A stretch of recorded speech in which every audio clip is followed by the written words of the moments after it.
Hello, this is The Monster Painter, and you are listening to Tale of the Manticore. The following podcast is intended for a mature audience. Listener discretion is advised.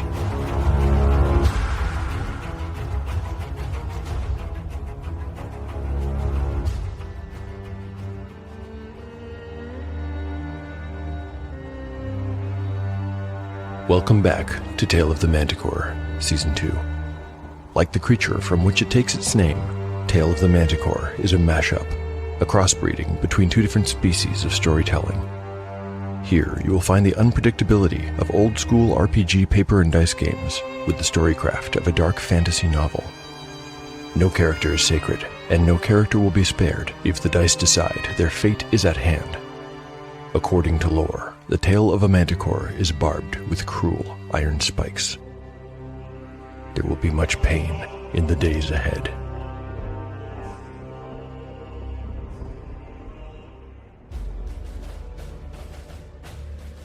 Last time on Tale of the Manticore. In Chapter 67, the party takes the stairs revealed by the secret door Catsbane found. They lead deep, deep into the earth and terminate in a grandiose chamber whose lofty ceiling is supported by pillars shaped like robed giants. In a Between the Lines section, we learn a little about the history of the ruin and also some details about the demon Azor Azul, who resides at its heart. It's revealed that Azor Azul was weakened when Carrick threw himself from his tower window. Now the demon must either wait and heal over time or else find a suitable replacement host to possess. The party passes through the chamber with the pillars and into the next room. Its only feature is a pair of oversized stone statues shaped like war dogs. The statues are a trap. As the companions draw close, a little flame grows in the mouth of each that erupts into a cone of fire as soon as they are in range. Everyone takes light damage as they stumble through the room and into the next. Their momentum almost carries them into the pool of water, which makes up the entire floor there. We join them as they start to make a plan to go forward.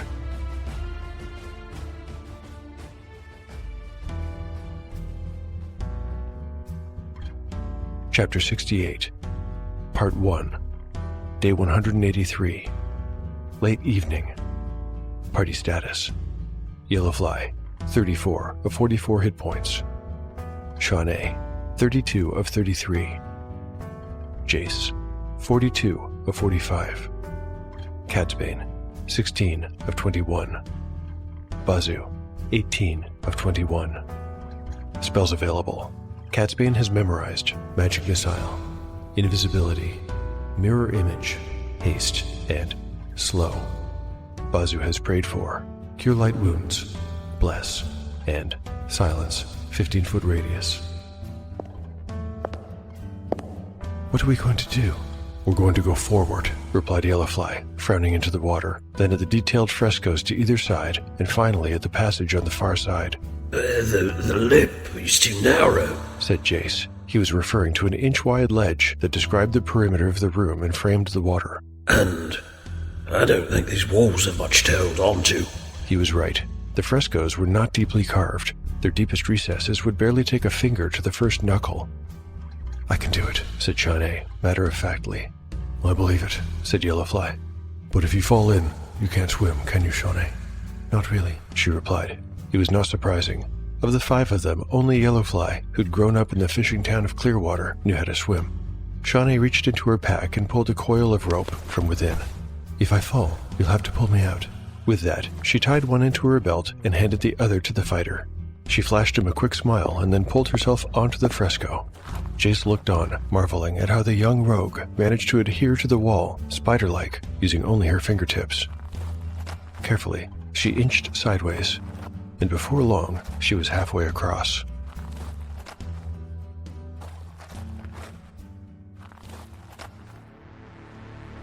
Although Shawnee is not climbing the wall exactly, I'm going to roll against that skill to see if she falls into the water. I think a 10% bonus is in order here because she doesn't have to support her own weight, and from her point of view, the fresco offers multiple good choices for handholds. That means her chance for success is, well, it's 105%, but in D&D there are no sure things, so that gets knocked back to 99.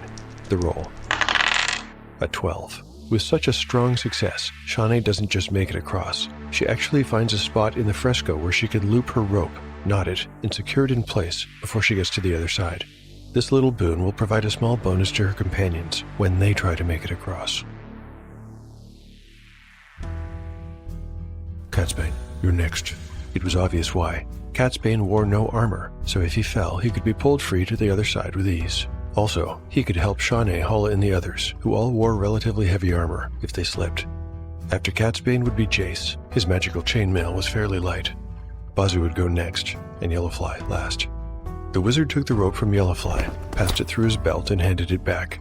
He looked worried, so the fighter nodded and wrapped the rope around his wrist several times in a gesture of assurance.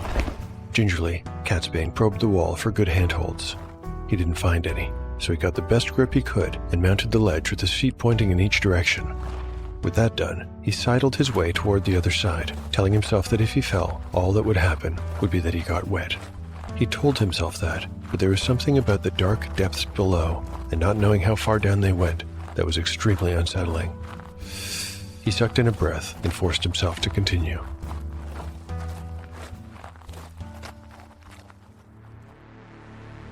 Since Catsbane and the others have no skill in climbing walls, their success will depend on a roll low check against dexterity. I'll give a bonus of 2 due to Shawnee's improvised handrail. That bonus will actually mean a -2 in this case, so Catsbane, who has a good dexterity score of 15, will need to roll a 17 or under. Easy, right? What's he so worried about? Here's his roll. Oh, a 17 on the die. He does lose his grip, teeters and almost falls, but Shawnee's anchored rope saves him at the last moment.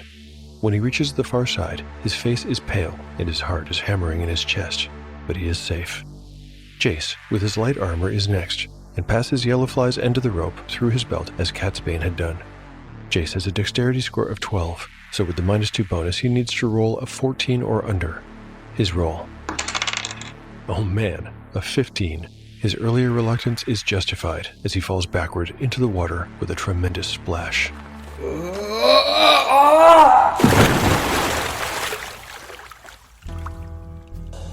Jace paddled frantically against the wall for a pregnant moment before falling backwards into the water. He came up sputtering and thrashed about in panic.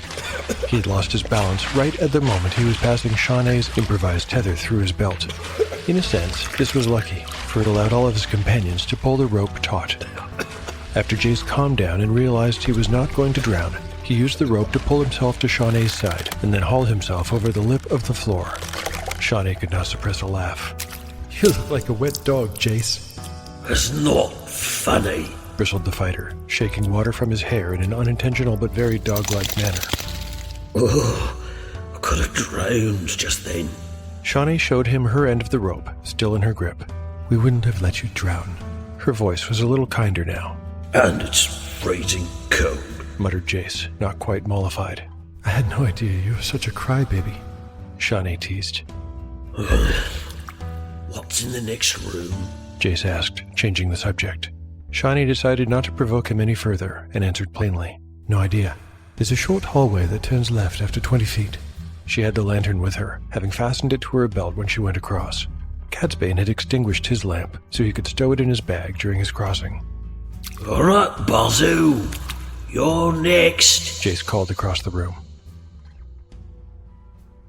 Catsbane was looking straight down into the water. Had he seen something deep down below? A large shadow? Possibly it was just a trick of the dim light that made it look like that. Water could fool your eyes, he knew. Deciding not to voice his concerns, he instead looked over with mute anxiety at Bazoo's clumsy attempt to find purchase on the surface of the fresco. Bazoo has a dexterity score of 13, but the bonus Shawnee provided was lost when Jace fell, so he gets no help in crossing. A 13 or lower on a d20 is required to make it without incident. His roll. A 13. Why am I rolling high now when I need to roll low? Still, it's a success, though barely, and the cleric whispers a little prayer of thanks to Sidal when he reaches the other side. That leaves Yellowfly. He also has a good dexterity score, a 12, and like Bazoo, he won't enjoy any bonus with his roll. One issue is that he's holding a torch and cannot keep it lit as he passes. Since it's almost gone out anyway, Yellowfly shrugs and tosses it into the water. When Catsbane sees him about to do this, he calls for him to stop. Yellowfly, don't! But it's too late, and the torch hits the water with a sizzle. Yellowfly, now in semi-darkness, looks over at Catsbane with a quizzical frown, but the young wizard isn't looking back. He's staring straight down into the water. Yellowfly decides he had better hurry and ties his end of the rope to his belt.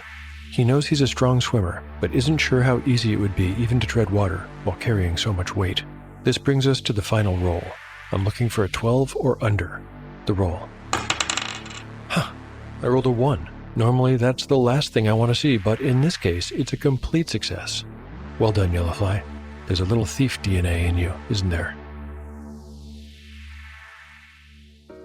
Adventurers, do you miss the days of thumbing through your favourite gaming magazines crammed with tips, tricks and tales for your old school games? Then prepare to roll for initiative, because D12 Monthly is here. We're taking the first 8 legendary issues of this indie zine and compiling them into a glorious, treasure-laden annual, packed with all new artwork and the best OSR content you can find this side of the astral plane. Inside this tome you'll find new monsters to vanquish, new rules to master, and many GM resources, plus articles on death, arcane and divine magic, exploring the wilderness, and even crafting your own dungeons, plus much more. But this needs the help of stalwart heroes, as this epic tome won't be conjured by itself. We're heading to Kickstarter to raise funds needed to bring it to life. So grab your dice, gather your party, and head on over to our Kickstarter page. Search for D12 Monthly Annual, and help us roll a natural 20 on this incredible project. D12 Monthly Annual, coming soon, thanks to you. Chapter 68. Part 2. Day 183. Late evening. Party status. The party status is unchanged. "What were you so worried about?" asked Yellowfly as he stepped off the ledge smoothly. He knew he had made the crossing look easy and couldn't help but feel a little smug. Catsbane looked up from the water and shook his head as if to clear his thoughts. "Let's keep going. I'll take the lead, Shawnee, but stay close with the light." Yellowfly went to the front while Shawnee fell in behind him. Next came Jace and Bazu. Catsbane was last. He could not help taking one last glance into the water before leaving, but he wished he had not. He turned away quickly and fought the urge to look again. This was the only way that later, when he recalled the gargantuan, pale, prehistoric face of the fish swimming up from the depths, he could tell himself he had just imagined it. But the image of those skull-socket eyes and that double row of teeth had burned into his mind's eye like an after-image of the sun. He was trying so hard to convince himself that he had not seen what he had just seen, that there was no monstrosity rising from the deep, that there was no expanse of water under their feet big enough to sustain such a creature, that he bumped into Bazu. Oh. The cleric regarded him over his shoulder with concern.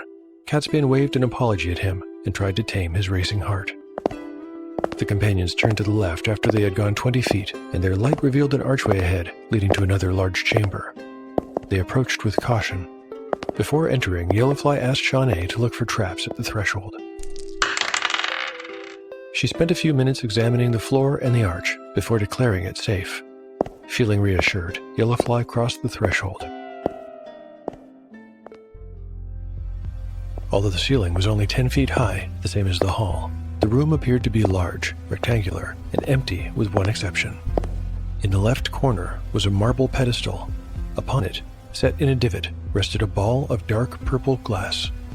Some amorphous, grainy shape moved about inside the ball, which was about the size of a skull, but perfectly spheroid.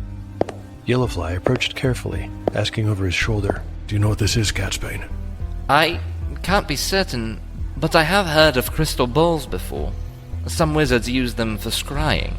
Yellowfly looked at it very carefully, watching the way the shapes inside flitted back and forth. Tentatively, he touched it. The clouds inside moved instantly to meet his fingertips on the other side of the glass. A moment later, there was a noise of grating stone, and the companions all looked to the wall opposite the entrance arch. To their collective amazement, a section in the middle of the wall started to descend, exposing a secret door that opened vertically by having a slice of the wall sink into the floor. It moved fairly quickly. A few seconds after the wall section began to drop, there was a 10-inch gap at the top. Suddenly, little bolts of purple energy coursed into Yellowfly's fingers where they touched the sphere, and he let out a cry of pain. Ah! The shock made him jerk his hand back. As soon as he did, the wall reversed direction and ground back up into place. Everyone looked at each other, slack-jawed.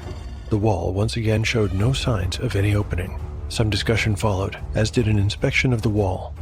Shawnee discovered 2 vertical hairline seams where the secret door had descended, but there was no alternate way to open it that she could see. So, we have to touch this thing if we want to proceed, Jace surmised. But it will shock you for as long as it takes to open, added Yellowfly. What if you touch it with something else? Jace's suggestion prompted a few minutes of experimentation involving touching the sphere with various objects of different materials, including Shawnee's gloved hand. Nothing worked. Catsbane found the puzzle helped him to take his mind off of the aquatic horror he'd glimpsed. Could this be the door that Carrick Malmar used to mumble about? Maybe the magic was exhausted, and I ruined our chances when I pulled my hand away, Yellowfly wondered aloud. Catsbane didn't think so. The luminous clouds still flitted back and forth within the sphere, undiminished. However, the comment gave him an idea. This may have the power to dispel the magic of the sphere, He said, drawing his dagger. The others didn't really understand how a blade could help the situation, but they conceded that he should try his idea. This room is the third of 3 containing traps and hazards that constitute a kind of gauntlet in this section of the ruins. As is common in adventure design, I dreamt up these obstacles with attrition in mind. My DM brain says, the first level of a dungeon should not be deadly. Its purpose is to whittle down the party's finite resources, and so that's what I've done here. It's kind of interesting to think how Carrick Malmar, the party of King Vincis, and others dealt with these encounters in the past. Vincis would have bypassed this room by touching the orb and accepting the hit point damage as the price for moving on. Carrick, on the other hand, used a Dispel Magic spell on the orb, having discerned that the wall section is kept in the up position through wizardry. Catsbane doesn't have that spell, but he does have Carrick's Dagger of Negation, and will try it now. The dagger has a 30% chance to dispel the magic of the orb and allow the wall to sink down. Here comes the roll. A 42 means Catsbane cannot quite attune the magical energies in a way to find success. So far, this dagger is 0 for 3. That's disappointing, but I suppose that's the will of the dice. Catsbane removed his knife from the glass surface. Everyone could see that something had happened. The cloudy substance inside the globe had gone berserk at the wizard's efforts. Despite this, the wall still stood. The attempt had failed. There's nothing for it, said Yellowfly. I'll open the door and you all go through. But how will you get through? Asked Jace doubtfully. I suppose I'll have to wait until it's fully lowered and then run for it and jump through the opening, said Yellowfly unhappily. I'm not sure that's going to work. Shawnee was eyeing the distance from the pedestal to the spot where the door had opened. And if it doesn't, we'll be separated. Yellowfly suddenly had an idea. He tried to move the pedestal, thinking if he could get it closer to the far wall, at least part of the problem would be solved. But it was no use. The pedestal was fixed to the floor. Well, perhaps if you carry the globe with you, Jay suggested. The thought of holding the thing two-handed after the pain he had suffered just by touching it with a couple of fingers was not a pleasant one. Also, there was no guarantee that the globe could be removed, so even trying to do so might be in vain. Perhaps we'll just need to see what happens and hope for the best, he said eventually. Go stand near the spot. The others had misgivings, but they obeyed. Once they were on the far side of the room, Yellowfly once again touched the orb. The grinding sound recommenced as the slab began to sink into the floor once again.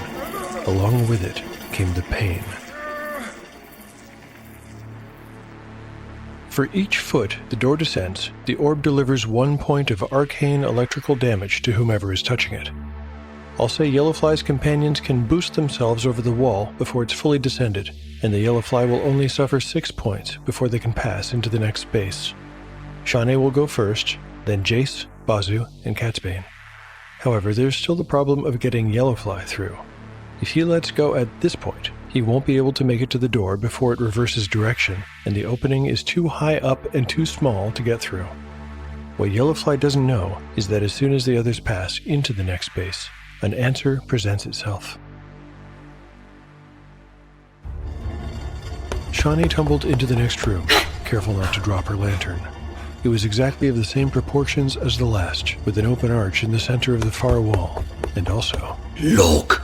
Jace, who had come through just after her, saw it right away. Without hesitation, he sprinted in that direction.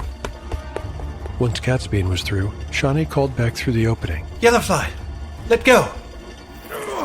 Not yet! The other yelled back in a strangled voice. His face was a mask of pain. It's not low enough! Purplish arcs of electricity raced and snapped over his fingers and hand. Any thought he had had of trying to pick up the globe was out of the question. The pain was too much. He simply would not have been able to bear it. Let go! Trust me! He did trust her, so he let go and ran for the secret door. All right. Almost immediately, it reversed direction and was now grinding back up to its original position. Yellowfly had time to realize that he was not going to make it. The stone wall was rising too quickly, before suddenly it halted its ascent and began once again to lower. At the same moment, there was a yell of pain from Jace coming from the next room. He bent forward and pumped his arms as he raced towards the door. When he got close enough, he dove through it. He landed hard on the other side and looked up. Across the room, kitty-corner to where he had been moments before, was Jace, pulling his hand away from a second identical pedestal and orb. Jace was pinch-faced, holding his shaking right hand in his left by the wrist. A few seconds later, the sound of grinding stone stopped as the secret door slotted back into place. I will rule that Yellowfly must take an additional point of damage for the extra time he held onto the globe, and that Jace will take 2 in total for his participation. From then on, the companions proceeded with extreme caution, having Shawnee check for traps frequently, but her searches turned up nothing as they made their way slowly down a hall that turned twice before opening into yet another chamber. This one was smaller than all the others before it, but similar to them, it contained a single interesting feature. This time, it was a lifelike metal statue of a naked man kneeling on the floor in the center of the room. Its arms were outstretched, with hands held palms up. The companions approached it with mistrust, testing it in every way they could think of. When they got close, they could see semicircular grooves built into the figure's palms. The grooves lined up with each other in a way that made Catsbane suggest, I think this may be a receptacle for something. A rod or a staff, perhaps? I think you may be right. Well, there's no need to touch it, said Yellowfly. Let's keep going. There was a single exit on the wall behind the statue. Every eye was fixed on the kneeling figure as they walked around. Would it suddenly spring to life? Nothing happened, and soon the party members found themselves in a new hallway. This one went straight ahead and terminated in a crumbling arch. Beyond that, another large chamber. This one was high-ceilinged and full of broken stone blocks. Save for the debris, the room was empty but for a huge set of double doors. It was 20 feet tall and made of polished metal. The whole of its surface was dominated by a gigantic androgynous face, with eyes downcast, and the corners of the mouth dipping deeply in a lugubrious expression. The seam between the 2 doors split the face right down the middle, bisecting forehead, nose, and mouth alike. Vesseluna's tears, breathed Yellowfly. What do you suppose is behind that?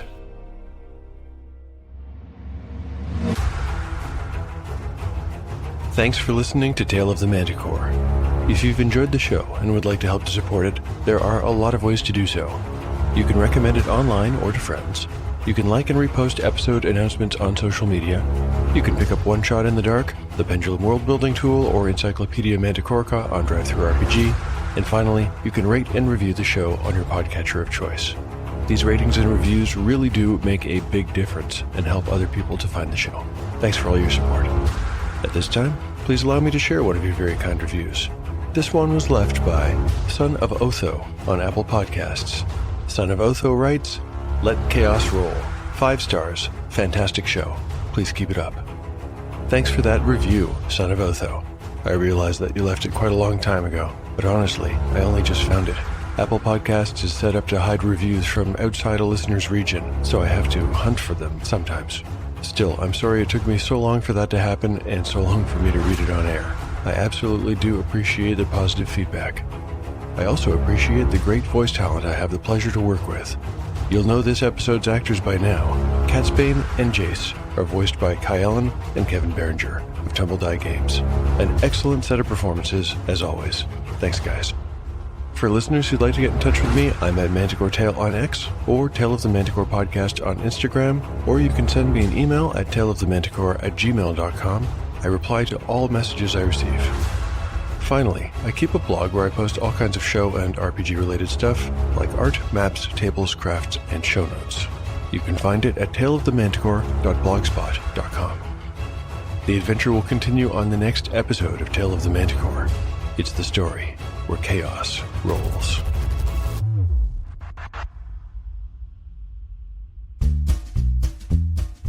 We're going to give it another go. It's a bit more zing. A bit of zing. Zing. Yeah. Ready? Hello. With a hello. No. Hello. Wait till I get through the whole thing. Ready? Hello with a billowing hilltop. Hello. Oh dear. Waiting to get through the whole thing. No. I mean, I thought that was the whole thing. The whole thing is hello with a billowing hilltop. Okay, that's the whole thing. Yeah? Okay. That was right. That pretty much sums up the show. But if you want to find out any more, you can visit us at www.billowinghilltop. Is it com? Does anybody know? .org. Is it? It's .com. What do we do? What do we play? There's monsters. Does anybody remember? Walking around. I don't know. Yeah. We will be delighted if you were to join us around our table as we play Dungeons. Is it 5th edition? Hello? Yeah, we think so. Yeah. Yes. We play What was that Dungeons noise and Dragons. in the background? Sorry, that was me. What was that noise in the background? There will be noises in the background as we play Dungeons and Dragons 5th edition through the classic Paizo adventure path, The Age of Worms. You can expect this. No! Quite a bit of this. I'm completely lost. This. This. Got a bugbear in my underpants. And one of these. Oh dear. We're on Apple Podcasts, and we're on Spotify, and we're on TuneIn, and you can find us on Twitter, and you can find us on Facebook. And we hope you join us. Thanks very much.